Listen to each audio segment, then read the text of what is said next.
रूप की पिपासा जब प्यार में परिणत हो जाती है तो पुरुष अपनी प्रेमिका को पाने में क्या कुछ नहीं कर बैठता। वातावरण का चित्रण इसमें सुंदर बन पड़ा है।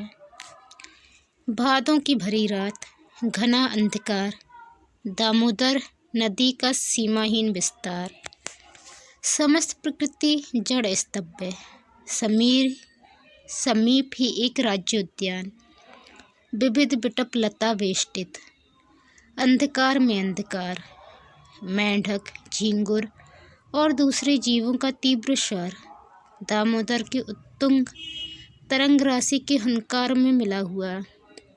जब तक किसी विहंग का करुण क्रंदन, निस्तब्धता का आर्तनाद, उद्यान की मध्य भूमि में एक धवल प्रसाद, अंधकार पर मुस्कान बिखेरता हुआ, गगनचुंबी किंतु स्तब्ध, नीरव निस्पंद अर्धरात्रि।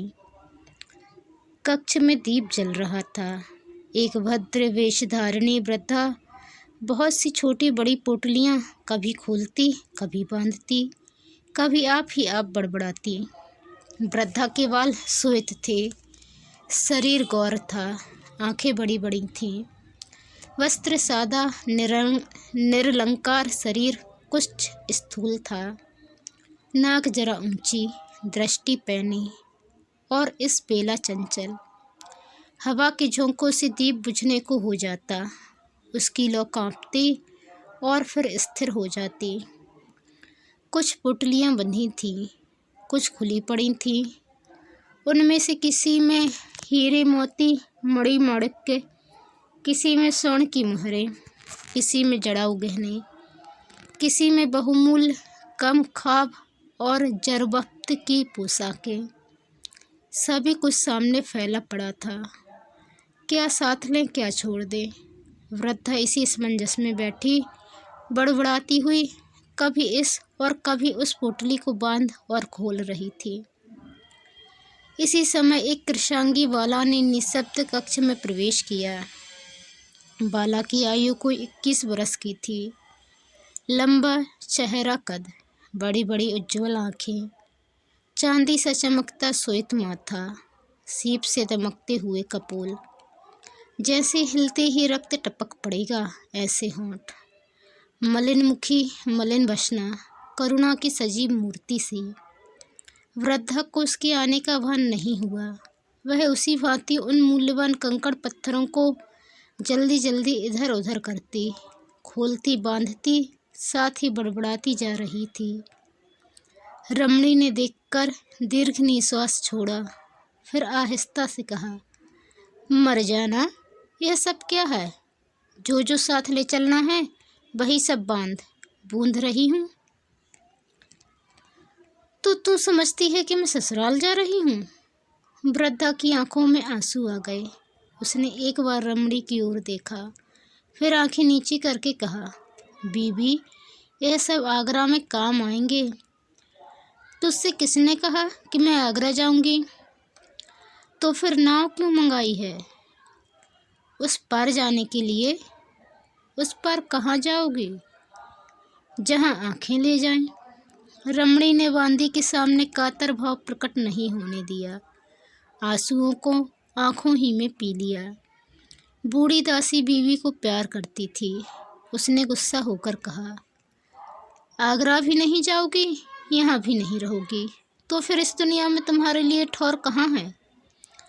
वरवश एक आंसू रमणी की आंख से टपक ही पड़ा, पर उसे मरजाना ने देखा नहीं।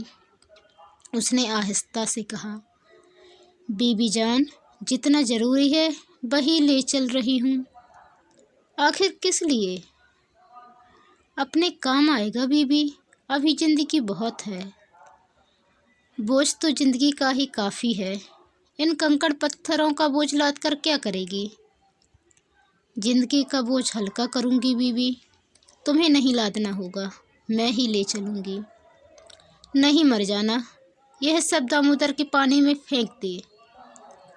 बांदी ने खींचकर कहा, यह सब दामोदर के पानी में फेंक दोगी तो खाओगी क्या?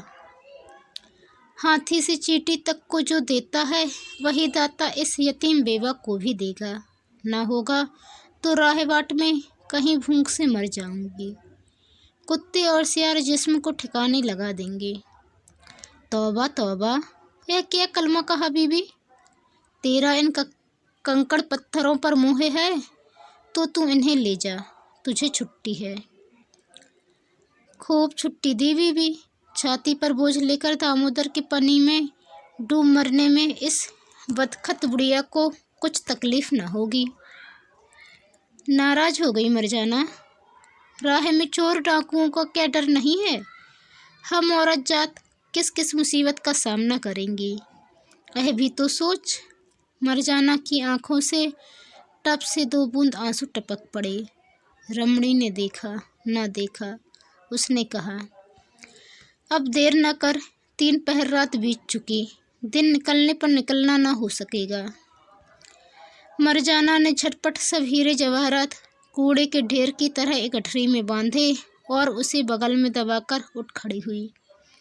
फिर एक दीर्घ निश्वास फेंक कर कहा, चलो बीबी, लेकिन बच्ची सो रही है, तुम यह गठरी लो, मैं बच्ची को लिए लेती हूँ। नहीं, बच्ची को मैं ही ले चलती हूँ।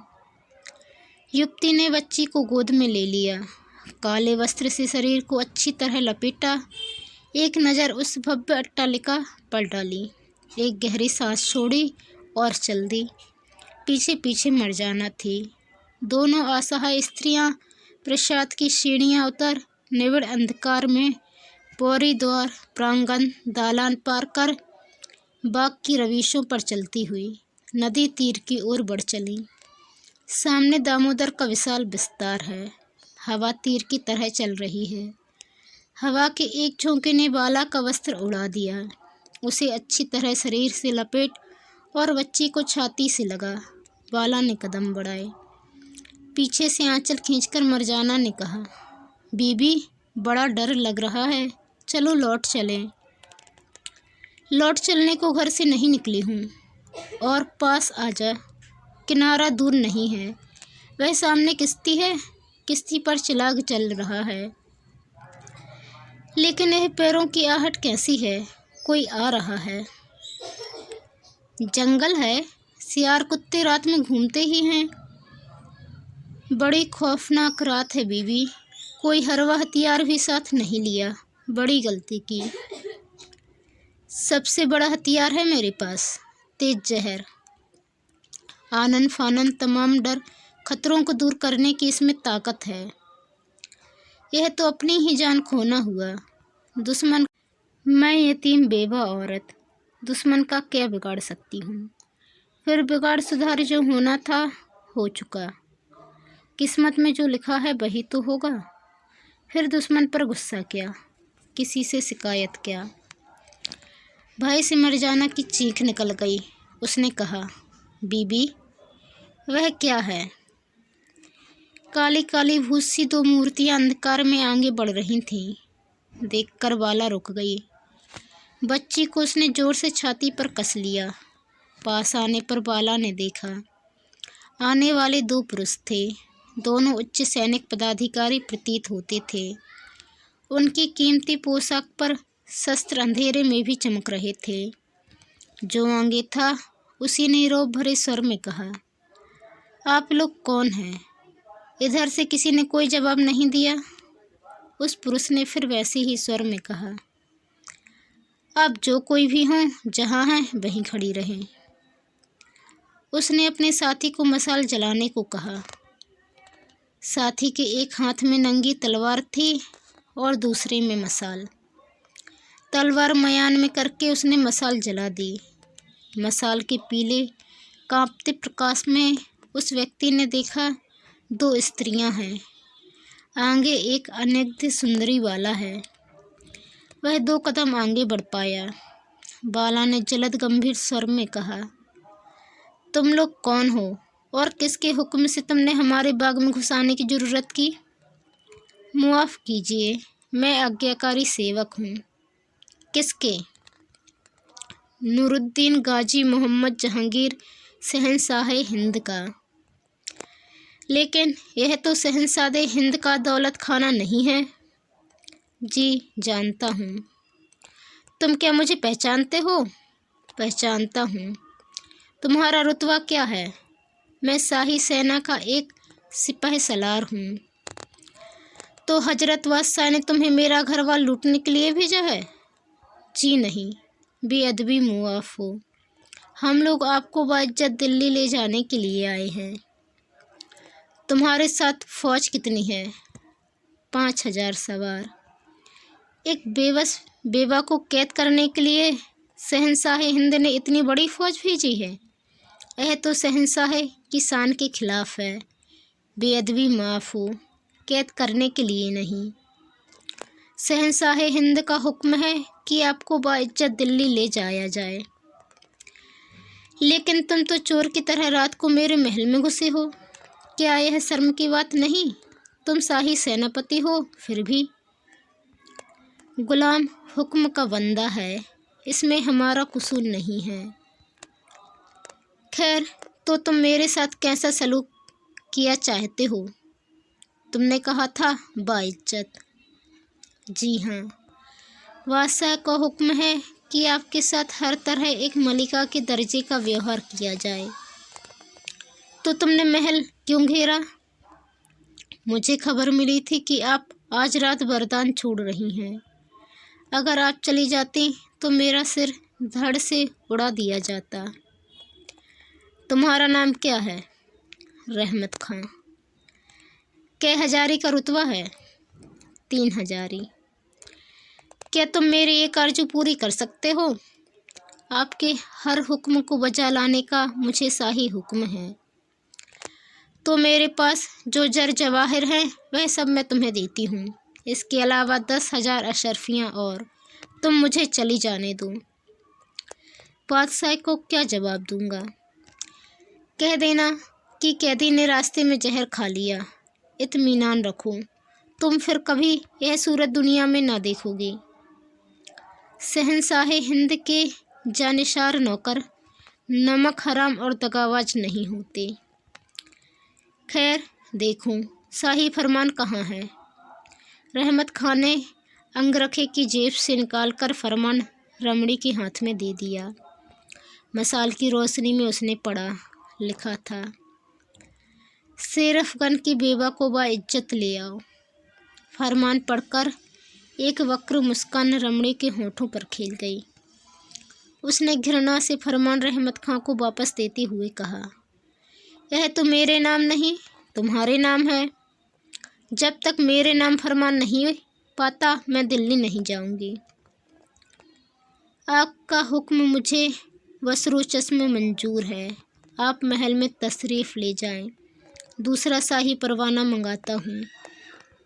सेनापति ने झुककर सलाम किया और पीछे हट गया। रमणी क्षण भर खड़ी रही और फिर पीछे लौट पड़ी। पीछे पीछे मरजाना थी। मरजाना बूढ़ा पूरा घाघ है, झुककर मीठी बातें बनाता है, मगर नज़र किस कदर सख्त है कि महल को तातारी बंदियों ने घेर रखा है।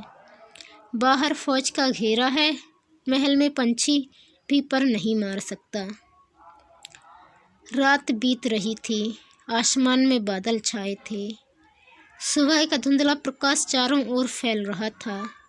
उस प्रकाश में सामने फैला हुआ दामोदर नदी समुद्र सा लग रहा था। बगीचे में चंपा, चमेली, रजनीगंधा, जूही, नागकेसर के फूलों की महक भर रही थी। एक आध पक्षी जगकर कभी कदा बोल उठता था। मरजाना ने कहा, अब क्या होगा बीबी? तुझे अभी जाना होगा। कहाँ? काटवा। काटवा किस लिए? महारानी कल्याणी के पास जा और उन्हें संग ले खर्च के लिए 10 अशरफी, एक पालकी ले आना। लेकिन जाऊंगी कैसे? महल तो हथियारबंद तातारी बांदियों ने घेर रखा। रमणी कुछ देर सोचती रही, फिर उसने दस्तक दी। एक तातारी बांदी हाथ बांधकर आ खड़ी हुई। उसने कौरनिश करके पूछा, क्या हुक्म है बेगम साहिबा? रहमत खां सिपल सालार को अभी हाजिर कर। बांदी सिर झुकाकर चली गई। थोड़ी देर में वृद्ध रहमत खां ने ड्योरी पर आकर सलाम किया। रमणी ने पर्दे की आड़ ही से कहा, एक कैदी के साथ इस कदर अदब आदाब की ज़रूरत नहीं। मैंने एक बात जानने के लिए तुम्हें तकलीफ़ दी है। मैं आपका गुलाम हूँ, हुक्म दीजिए। मेरी बांदी एक जगह जा रही है, किसी सिपाही को उसके साथ भेज दो। वहाँ से मेरी एक सहेली आएंगी। खबरदार उनकी पालकी की जांच कोई न करे। यह तो मुमकिन नहीं है बेगम साहिबा। रमणी की त्योरियों में बल पड़ गए। उसने कहा, क्या मुमकिन नहीं है? बगैर जांच पड़ताल के कोई पालकी भीतर नहीं आ सकती। बादशाह ने कहा, तुम्हें ऐसा भी हुक्म दिया है? जी नहीं, लेकिन हिफाजत के ख्याल से हमें मजबूरन यह करना पड़ता है। लेकिन तुम पर हमारे हर हुक्म की तामील लाजिम है। क्या तुम्हें बादशाह ने ऐसा हुक्म नहीं दिया है? दिया है बेगम साहिबा। तो मेरा हुक्म है कि जो सवारी आ रही है उसकी जांच पड़ताल ना की जाए और वह बाइज्जत हमारे पास आने दी जाए। सवारी कहाँ से आ रही है? काटवा से। काटवा से कौन आ रही हैं? काटवा के किलेदार महाराज जगपति सिंह की महारानी कल्याणी देवी। वह मेरी सहेली हैं। आड़े वक्त पर मैं उनसे सलाह मशवरा लेती हूँ। दिल्ली की बाबत मैं उनसे मशवरा करना चाहती हूँ। बहुत खूब, मैं खुद काटवा जाकर महारानी को साथ ले आता हूँ। आप आराम फरमाएं। वृद्ध सेनापति दाढ़ी में मुस्कुराता हुआ चला गया। वाला ने एक दीर्घ निश्वास खींचा। महल के झरोखे में खड़ी वाला अंतस्तगत सूर्य की शोभा निहार रही थी। अमराई में आम के बड़े बड़े वृक्ष हवा की झोंकों के साथ झूम रहे थे। उन पर सूर्य की लाल किरणें पड़कर उनमें लज्जा से लाल नववधू के मुख की सी लालिमा उत्पन्न कर रही थीं। पक्षी अपने घोंसलों को लौट रहे थे। किसी ने पुकारा, मेहर। आहे, जो पुरुष अब दुनिया में नहीं रहा वही तो इसी तरह पुकारता था। मेहर ने मुँह फेर कर देखा और वह दौड़कर रानी कल्याणी के गले से लिपट गई। कल्याणी ने व्यथाबरुद्ध स्वर में कहा, इतना हो गया और मुझे खबर भी नहीं दी। 2 ही दिन में यह सूरत बन गई। चेहरा स्याह हो गया। बिखरे रूखे बाल, सूखे होंठ, जैसे कमल पर बिजली गिरी हो। बहन, मुझे खबर क्यों नहीं दी? मेहर के मुँह से बात नहीं फूटी। कल्याणी के वक्ष पर सिर रखकर वह फबक फबक कर रोने लगी। अब रोने धोने से क्या होगा? जो होना था हो गया। अब आगे की बात सोचो। जो हुआ वह शायद काफ़ी ना था। इसी से उस संगदिल बादशाह ने मुझे गिरफ्तार करके आगरा ले जाने के लिए फ़ौज भेजी है। मेहर ने रुधे कंठ से कहा, आगरा तो अब तुम्हें जाना ही होगा, और उपाय ही क्या है? मैं रास्ते में जहर खा लूँगी, पर उस संगदिल बादशाह का मुँह न देखूँगी। रानी कल्याणी सोचने लगी। उनका मुँह भरे बादलों जैसा गंभीर हो उठा। उन्होंने कहा, कौन जाने, तुम्हारी किस्मत में शायद हिंदुस्तान की मलिका होना ही लिखा हो। आप इस कदर बेरहम न बने महारानी। मैंने बड़ी बहन समझकर इस विपदा में आपको मशवरा करने के लिए बुलाया है। मेहर, मैं भाग्य में विश्वास करती हूँ। जो कुछ हुआ सब भाग्य का खेल था। अब आगे जो भाग्य में है उसे कौन मेट सकता है? तुम जानती हो कि जन्नत तशीन बादशाह अकबर यदि जिद न पकड़ते तो तुम शहजादा सलीम की बीवी बनती और आज हिंदुस्तान की अधीश्वरी होती। लेकिन भाग्य बड़ा प्रबल है। उसने तुम्हारे लिए अब फिर भारत की अधीश्वरी होने का द्वार खोल दिया है।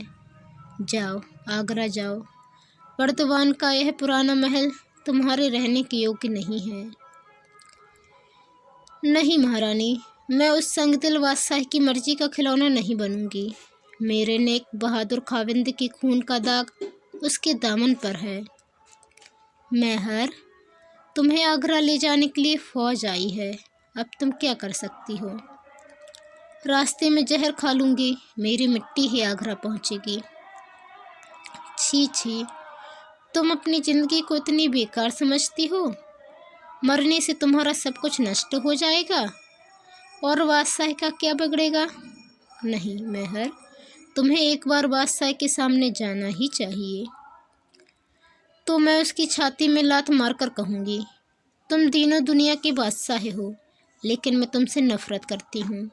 तुमने एक हंसती खेलती दुनिया को बर्बाद किया है, एक मासूम बेगुनाह औरत को बेवा बनाया है।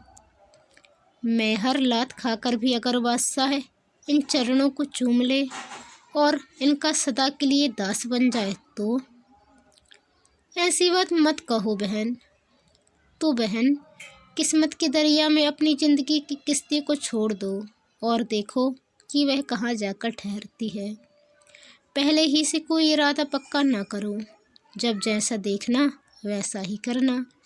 तुम समझदार औरत हो। तो आप क्या सलाह देती हैं? आगरा जाओ और अवसर मिले तो हिंदुस्तान की मलिका बनो और ऐसी हुकूमत करो कि हिंदुस्तान तुम्हारी एक नज़र से कांप उठे। बादशाह को अपने चरणों का गुलाम बनाओ, लेकिन अनादर ही पाओ तो बेशक जहर पी लो। मेहर निरुत्तर हो गई। वह सिर नीचा करके सोचने लगी।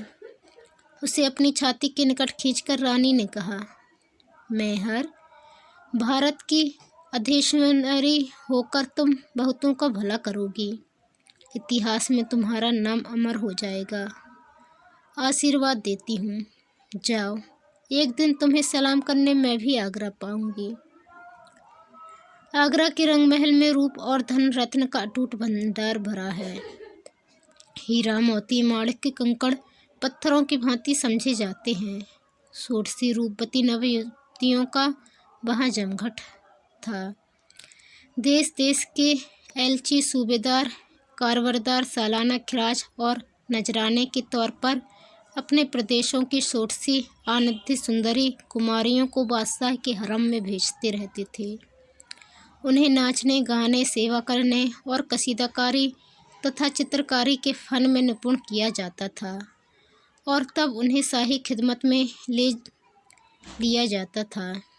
जिन लड़कियों को शाही खिदमत करने का सौभाग्य प्राप्त होता था, उनकी किस्मत खुल जाती थी। उनका परिवार सोने और हीरे मोतियों से लद जाता था, लेकिन हरम से बाहर कदम रखने का उन्हें हुक्म न था। बाहरी हवा में सांस लेना उनके लिए निषिद्ध था। हरम के भीतर वे फूलों से भरी क्यारियों में किल्लोल करती, फव्वारों से अटखेलियाँ करती, इत्र से स्नान करती, ऐश्वर्य और आनंद की बहार लूटती। परंतु हरम से बाहर निकलने पर खूंखार कुत्तों से नस्वा डाली जाती थीं। यही सज़ा उनकी भी थी, जो किसी मर्द से बातें करती या हंसती बोलती देखी जाती थीं। शाही हरम के सभी रंग ढंग निराले थे, जहाँ अकेला बादशाह स्वतंत्र था और सब लोग उसकी इच्छा के दास थे।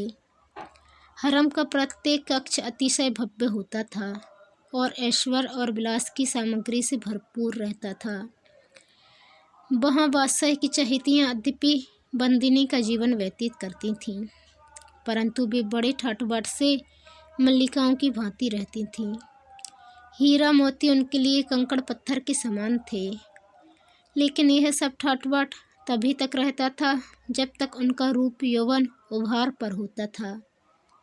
रूप यौवन के ढलान पर उनका जादू खत्म हो जाता था और उनकी कोई पूंछ न रह जाती थी।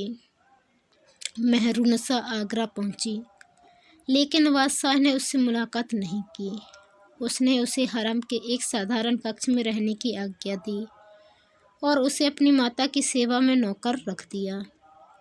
मेहर अद्यपि बादशाह से अत्यंत रुष्ट थी, पर उसे उससे ऐसे निष्ठुर व्यवहार की आशा न थी। उसके भावुक और गर्वीले हृदय को इससे ठेस पहुंची। उसे वे दिन भूले नहीं थे जब बादशाह शाहजादा सलीम था और उसने उसके प्रति प्रेम में अंधे होकर कितनी विकलता प्रकट की थी। वह यह भी जानती थी कि उसी को प्राप्त करने के लिए बादशाह ने उसके प्यारे पति को मरवा डाला और उसे सेना भेजकर आगरा बुलाया है। लेकिन आगरा आने पर उसके साथ ऐसा व्यवहार, उसकी ऐसी उपेक्षा, उसने बादशाह की आज्ञा मानकर राजमाता की सेविका होना स्वीकार कर लिया, पर माहवारी मुशाहिरा लेने से इनकार कर दिया। उसके पास काफ़ी धन था, उसमें से बहुत सा उसने बंदियों को बांट दिया और स्वयं एक प्रतिष्ठित विधवा की भांति रहने लगी। वह अपनी कक्ष की बारादरी में, जो राजमहल के बाग के सामने पड़ता था, कीमती ईरानी कालीन पर जरदोजी की मसनद पर बैठकर हुक्का पीती। उसकी जवाहरात से जड़ी हुई सोने की मुनाल उसके सुंदर मुख में लगी रहती। उसने चुनकर सुंदर दासियां अपनी सेवा में रखी थीं। वे हर समय उसकी सेवा में उपस्थित रहती, पर वह बहुत कम उनसे सेवा लेती। वह उन्हें सखियों की भांति खूब ठाठ से सजा धजा कर रखती।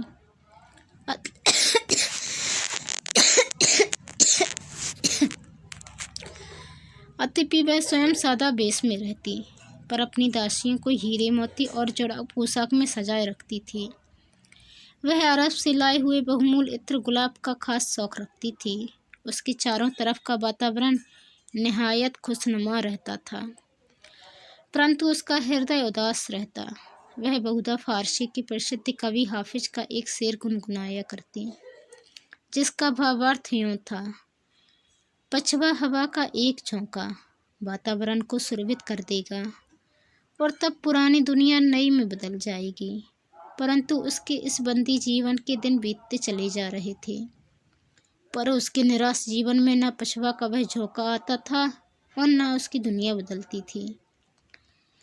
कलमी तस्वीरें बनाकर और कसीदाकारी का काम करके उसने अपनी आजीविका चलाना प्रारंभ किया। शीघ्र ही उसके हाथ की बनी वस्तुएं दिल्ली और आगरा में ऊंचे मूल्य पर बिकने लगीं। राजधानी में इन वस्तुओं का बड़ा महत्व हो गया। दिल्ली और आगरा के ऊंचे घराने की महिलाएं और अमीर उमरा मेहरुन्निसा के हाथों से रेशम पर बने चित्रों और कशीदा के प्रशंसक हो गए। दिल्ली और आगरा की महिलाओं में उसने एक नए फैशन और सुरुचि का प्रसार किया। जिससे उसका संपर्क हुआ, उस पर उसने उच्च चारित्र संबंधी प्रभाव डाला, परंतु उसकी आशाएं बुझी रही थीं। वह चिड़चिड़ी हो गई थी और शीघ्र ही कुद्र हो जाती थी। वह सूखी नहीं थी। अपने बेबसबंदी जीवन को वह भार समझती थी। अपने जीवन और जीवन के ध्येय के संबंध में वह बहुधा विचार करती। वह समझती थी कि वह इस प्रकार अपने जीवन को नष्ट करने के लिए पैदा नहीं हुई है। वह उपेक्षिता थी, परंतु वह अपनी आत्मा के तेज और अहम के दर्प से परिपूर्ण थी। अचानक उसने सुना कि हरम में एक ऐसी औरत आई है जो भविष्यवाणी करती है और मनुष्य के भाग के रहस्यों को बताती है। उसने उसे बुलाया। रम्माला बुढ़िया बहुत बूढ़ी थी। उसके बाल सन के समान सफ़ेद थे। इस उम्र में भी उसकी दृष्टि सतेज थी। शेर अफगन की विधवा को देखते ही उसने अपने दोनों दुबले पतले हाथ ऊपर उठाए और दोनों हाथों की उंगलियों को परस्पर उमेटते हुए विक्षिप्त सी मुद्रा में असंबद्ध शब्द कहने आरंभ किए। वे शब्द बड़े प्रभावशाली थे। मेहरुन्निसा ने कुछ भीत मुद्रा में कहा, बड़ी भी, तुम्हारी इन बातों का मतलब क्या है? मैं अपने भाग्य और भावी जीवन के संबंध में कुछ जानना चाहती हूँ।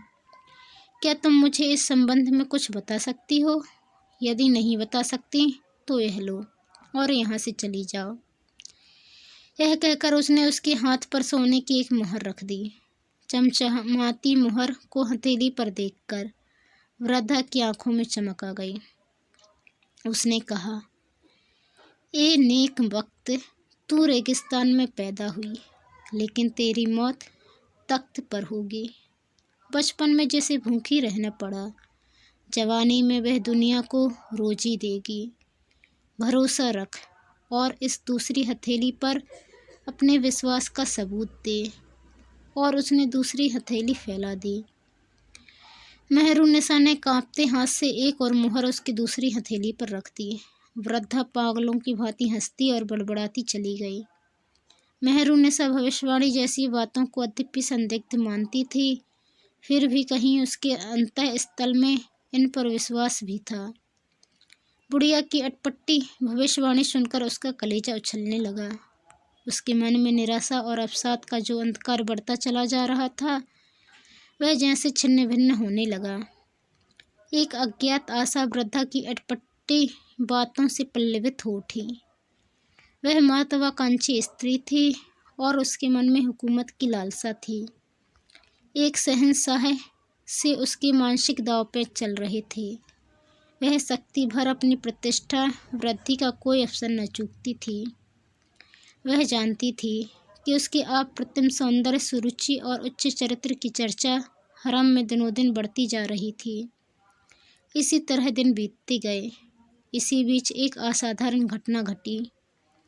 यकायक यह अफवाह फैल गई कि एक अत्यधिक अमीर उससे प्रेम करता है और उसने उससे विवाह का प्रस्ताव किया है, जिसे मेहर ने स्वीकार कर लिया है। एक दिन वह अधीर उतावला प्रेमी उसके कक्ष में बिना उसकी अनुमति के जा पहुंचा और अत्यंत नग्न और बेतुके ढंग से अपना प्रेम प्रकट करने लगा। मेहर ने उसे तुरंत बाहर चले जाने का आदेश दिया, पर वह वासना का पुतला उसके आदेश की परवाह न करके उसे जबरदस्ती आलिंगन करने को बढ़ा। मेहर ने सहनी की भांति उछलकर अपनी कटार मूठ तक उसकी छाती में भोंक दी। आक्रमणकारी खून से लथपथ होकर फर्श पर झटपटाने लगा। आग की तरह यह खबर हरम में फैल गई। पूर्व स्मृतियां दोनों तरफ हृदयों को आंदोलित कर रही थीं। बादशाह जब युवराज थे और मेहरुन्निसा नवयुवती थी, तभी दोनों का प्रथम साक्षात्कार हुआ था। उन क्षणों की झांकियां मधुर स्वप्न की भांति दोनों की आंखों में छा जाती थीं। उस समय सलीम की आयु 26 वर्ष की थी। उसे युवराज का पद मिल चुका था। एक दिन गयाश बेग उसे सादर आमंत्रित कर अपने घर ले गया। युवराज ने स्वागत सत्कार में बहुत से अमीर उमरा आए। नाच गाने हुए, मनोरंजन की अनेक व्यवस्थाएं की गईं। ठाटदार दावत हुई। जब जश्न खत्म हो गया और बाहरी मेहमान विदा हो गए, तो एकांत कक्ष में साहजादा को ले जाकर बैठाया गया। शराब के जाम पेश किए गए और रस्म के मुताबिक घर की महिलाएं साहजादे के सामने सलाम करने को हाजिर हुईं। उस समय मेहरुन्निसा की आयु केवल 14 वर्ष की थी। उसने भी नीची आंखें किए उठकर साहजादे के सामने आकर कॉर्निश की। सुर्ख सफ़ेद रंग, ताज़ा कश्मीरी शेव के समान मुख, उज्ज्वल हीरे के समान दमकती आंखें, अर्धविकसित यौवन, फूलों के ढेर के समान शरीर, संपत्ति, सांचे में ढला एक एक अंग, तिस पर लज्जा, भावुकता, सुकुमारता, भोली अल्हड़ता। सलीम ने देखा, आपा खो दिया। वह उसे अपलक देखता ही रह गया। उसने गाया तो वह सक्ते के पालम में आ गया। उसने नृत्य किया तो उसे अपने प्राशन पर बैठे रहना दूभर हो गया। शहजादा की चलती हुई नजरें जब उस मुग्धा पर पड़ रही थीं, अकस्मात ही उसका दुपट्टा हवा के एक झोंके से उड़ गया और सलीम की आंखों में सौंदर्य के जादू का समुद्र लहरा उठा। शेष समय वह खामोश बैठा रहा। चिराग जल गए, शराब के प्याले पेश किए जा रहे थे और वह चुपचाप पीता जा रहा था। उसे ऐसा प्रतीत हो रहा था कि जैसे उसकी रगों में खून नहीं, पिघला हुआ शीशा बह रहा हो। वह प्रेम का घाव खाकर लौटा। खाना पीना सोना उसके लिए दूभर हो गया। वह ठंडी सांसें लेता और बेचैनी से करवटें बदलता रहता। वह समझ नहीं पा रहा था कि क्या करे। वह इतनी बड़ी बादशाहत का उत्तराधिकारी था, पर इस समय वह एक दीनहीन आकुल व्याकुल प्रेमी था। बादशाह अकबर से भी शहजादे की यह दशा छिपी न रही। वह एक दूरदर्शी बादशाह ही न थे, नई जातीयता और नई भावनाओं को जन्म देने की आकांक्षा भी रखता था। भारत में हिंदू मुस्लिम संयुक्त जीवन का महत्व उसने समझ लिया था। 700 वर्ष से चले आते हुए धर्म विग्रह को उसने त्याग कर हिंदुओं के सामने मैत्री का हाथ बढ़ाया था। वह चाहता था कि हिंदू मुसलमानों में रोटी बेटी के संबंध जारी हों और दोनों जातियां एक हो जाएं। इसी से उसने सलीम का ब्याह एक राजपूत राजकुमारी से किया था। वह नहीं चाहता था कि शहजादे की इस नवीन आयु में ही राजपूत बाला के प्रेम पर डाका पड़े। उसने राजपूत बाला को सलीम की प्रधान बेगम बना दिया था और तय किया था कि उसी का पुत्र बादशाह होगा। उसका दृष्टिकोण शुद्ध राजनीतिक था। उसे सलीम के प्रेम को जानकर चिंता हुई। उसने तत्काल शेर अफगन के साथ मेहरुनिसा की निःस्वस्थ पक्की करा दी। यह खबर सलीम के लिए मौत से बढ़कर थी। उसने पिता के कदमों में गिरकर निवेदन किया कि वह मेहर की शादी उससे करा दे। सलीम ने कहा, बिना मेहर के मैं जिंदा न रहूँगा। सलीम अकबर की बड़ी साथ का बेटा था, फिर भी बादशाह ने उसकी प्रार्थना अस्वीकार कर दी। उसने अपने वजीर अबुल फजल से सलाह ली। मेहरुनिसा का निकाह शेर अफगन के साथ कर दिया गया और शेर अफगन को बर्दवान का हाकिम आला बनाकर बंगाल भेज दिया गया। सलीम झटपटा कर रह गया। उसी क्षण से वह अपने प्रतिद्वंदी का जानी दुश्मन बन गया। अपने पिता बादशाह अकबर के प्रति भी वह उद्धत और कुद्र हो उठा। उसने पिता से विद्रोह किया। जिस समय अकबर दक्षिण में असीरगढ़ के किले का मुहासरा कर रहा था, सलीम ने इलाहाबाद में अपने को बादशाह घोषित कर दिया। इस सलीम की आयु 33 बरस की थी। अकबर का साम्राज्य अब सुसंगठित हो चुका था और साम्राज्य की वार्षिक आय 17.5 करोड़ रुपए की लगभग थी। जिस अबुल फजल ने अकबर को मेहर की शादी शेर अफगन से करने की सलाह दी थी, उसे भी सलीम ने ओरछा के राजा वीर सिंह बुंदेला के हाथ से मरवा डाला। अकबर इन सब बातों से सलीम पर एकदम अप्रसन्न हो गया। बादशाह का एक पुत्र मुराद अत्यधिक शराब पीने से पहले ही मर चुका था और अब दूसरा दानियाल भी शराब पीने से मर गया। तब बेगमात के कहने सुनने से उसने सलीम को क्षमा कर दिया। अब वही उसका इकलौता उत्तराधिकारी था। अतः वह भी अपने भाइयों के समान शराबी था, परंतु उसकी आयु शेष थी। उसके भाग्य में बड़ी बड़ी ऐतिहासिक घटना का केंद्र होना बदा था।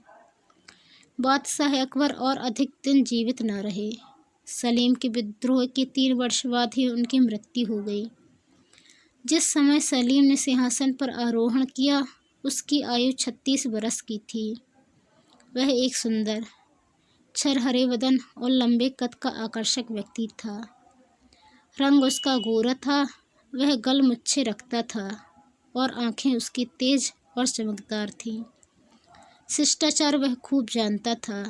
स्वभाव का सरल और बातचीत में पटु था। दरबार के सब लोगों को उसने अपने व्यवहार से प्रसन्न कर लिया। अपने विरोधियों को भी उसने क्षमा कर दिया। उसकी न्यायप्रियता की शीघ्र ही लोगों पर थाक बैठ गई। जहांगीर को अब सब कुछ मिल गया था, पर मेहरुनिसा का कांटा उसके कलेजे में अब भी कसक रहा था। मेहरुनिसा को वह नहीं भूल सका था। उसके रंग महल में अनगिनत सुंदरियां थीं, पर वह 14 बरस की अल्हड़ मेहर, जिसका अकस्मात ही दुपट्टा उड़ गया था और क्षण भर के लिए जिसके यौवन का संपूर्ण खजाना प्रकट हो गया था, उसके दिल से दूर नहीं हो सकी थी। शेर अफगन अब वर्तमान में एक बहुत बड़े भाग में आलीशान महल बनवा कर रह रहा था। वह अपनी प्रिय पत्नी के दुर्लभ अछूते यौवन का आनंद दामोदर की तरंगित धाराओं के समान ले रहा था। दोनों सुखी थे, प्रसन्न थे। मेहर के हृदय में भी सलीम की वह नज़र खूब गई थी। वह कभी कभी सलीम की उस चितवन के संबंध में सोचा करती थी। उसे यह भी ज्ञात था कि सलीम उससे विवाह करना चाहता था, वह कभी कभी यह भी सोचती थी कि यदि ऐसा होता तो वह एक दिन हिंदुस्तान की मलिका बन जाती। परंतु ये सब बातें धुंधली होती जा रही थीं। शेर अफगन का प्यार उसे झकझोर रहा था। वह अपने वर्तमान के महल में आनंदित थी। अपने सौभाग्य पर उसे गर्व था। इसी समय उसे एक पुत्री की उपलब्धि हुई। इस समय बंगाल राज विद्रोह का अड्डा बना हुआ था। बंगाल का सूबेदार इस समय कुतुबुद्दीन था। उसके पास एक गुप्त शाही फरमान पाया।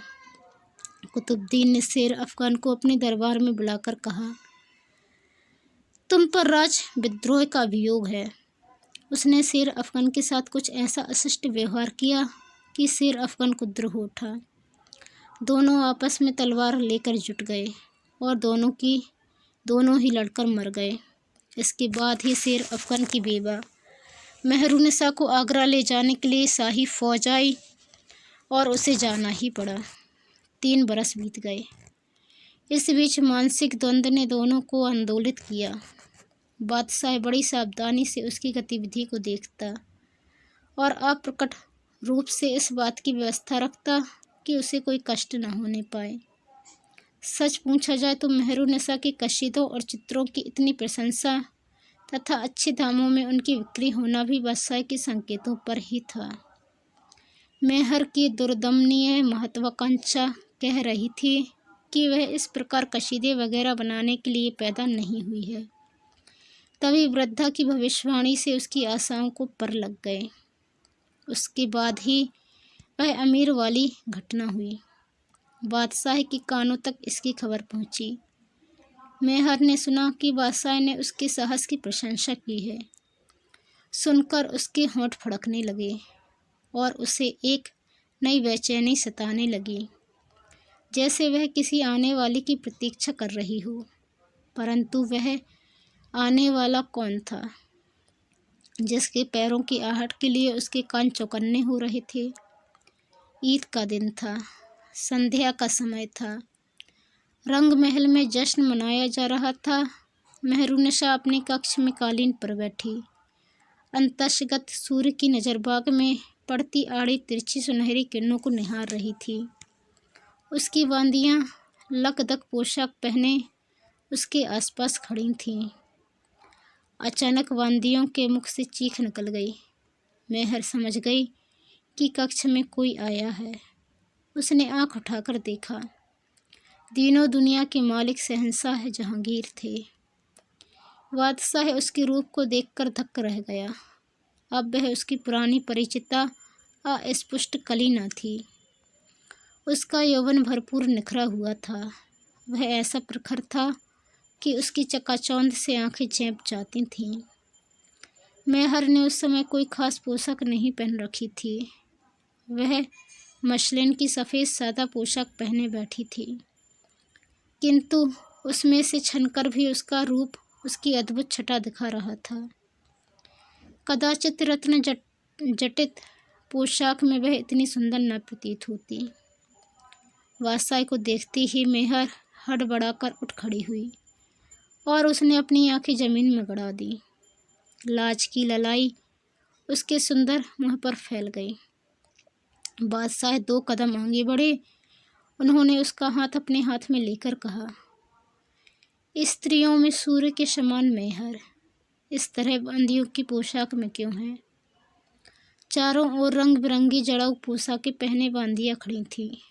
मेहर ने सीने पर हाथ रखकर और सिर झुकाकर जवाब दिया, बांदियां उसकी मर्जी के अनुकूल रहती हैं, जिसकी सेवा में वे नियुक्त होती हैं। बांदियां हैं और अपनी हैसियत के अनुसार मैं इन्हें सजाती पहनाती हूँ। लेकिन शहंशाह मैं जिनकी बांदी हूँ, वे मुझे जिस तरह रखना चाहते हैं मैं उसी तरह रहने को मजबूर हूँ। मेहर शहंशाह ने हिंद, तेरे रूप का पुजारी यह जहांगीर तेरे कदमों पर अपने प्रेम के फूल चढ़ाता है। क्या तुझे जहांगीर की सुल्ताना बनने में कोई उज्र है? मेहर ने नज़र उठाकर क्षण भर बादशाह की ओर देखा और फिर नज़र नीची करके कहा, ए शहंशाह, आपके जामे के बटन में जो लाल लगा हुआ है उससे ऐसा लगता है कि जैसे किसी पीड़ित का खून शहंशाह से इंसाफ चाहता है। बादशाह कुछ देर चुपचाप खड़ा उसे निहारता रहा। फिर उसने उसके दोनों हाथ अपने हाथों में लेकर कहा, ये शहंशाह हिंद की सुल्ताना, अब से तू ही इंसाफ की तराजू को संभाल। जहांगीर, तू सिर्फ तेरी मोहब्बत का भिखारी है। और उसने उसे खींचकर हृदय से लगा लिया। मेहर ने बादशाह की छाती को आंसुओं से तर कर दिया। Please like, share and subscribe कीजिए मेरे चैनल मेरी कहानी सुनो को। धन्यवाद।